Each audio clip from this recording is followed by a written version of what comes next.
Hi guys, so we're now in our typical test site. It's a public park. We've already laid out GCPs and some known points throughout the area. We've already RTK surveyed all of them versus they've all been surveyed relative to the National Course Service. So we're going to run some test scenarios for mapping. We're going to put the M4E against the M3E. So the M3E is going to run at its fastest speed, which is at 15 meters a second. We will do 2 runs for the M4E. One is at its fastest speed, the other one is to match the M3E speed. And we'll actually compare and see if there's any big difference in results or any degradation in quality. So let's get on with it. So we're now back in the office. Just a quick recap. So we flew 3 missions.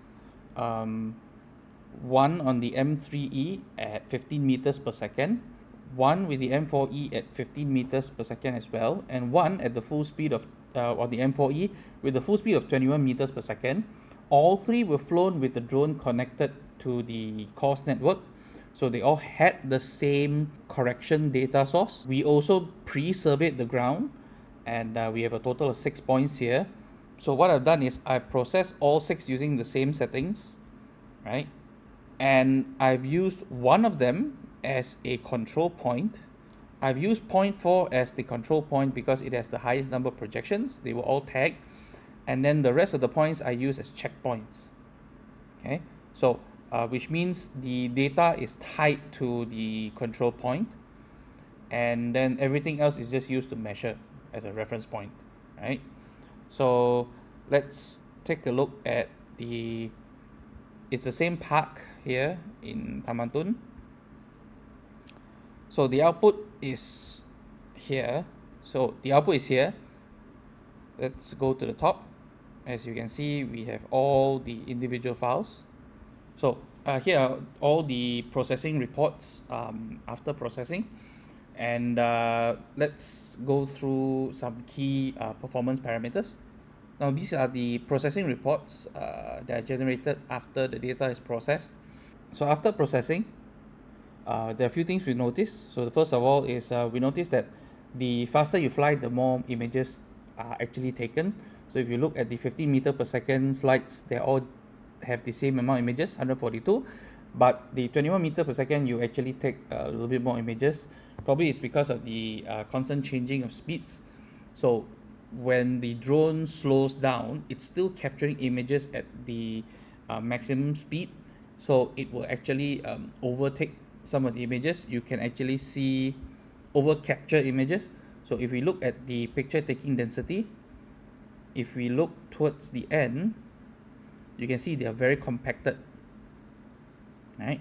So probably you can see, like, as it's slowing down, the pictures are closer.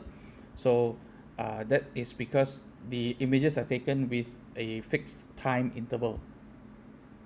Okay, now let's look at the processing reports. So first thing is we look at the image taking error.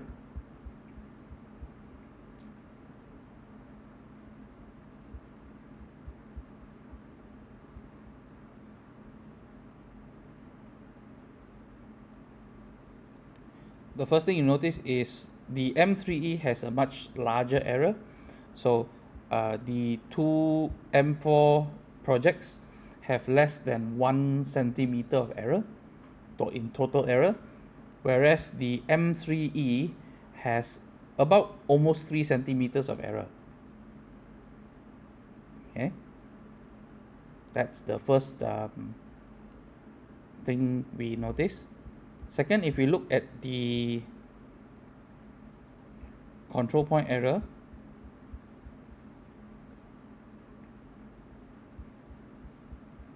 this is just to see how well the data fits. So when it comes to the checkpoint error, it's about the same for all of them. There's not a very large difference despite the higher flight speed. So we find that the data fit is actually quite close. Yeah, so the drone, despite its additional speed, actually still produces a very low amount of error as per the data you can see here. So you can see the total error for the uh, checkpoints: 7 centimeters, 10 centimeters, 7 centimeters.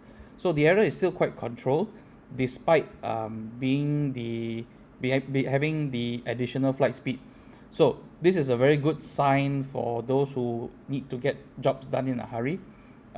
What this gives you is more speed to complete the data acquisition, and yeah, hope this helps you in your decision making um, when it comes time to whether to upgrade or not to upgrade from an M3 to an M4.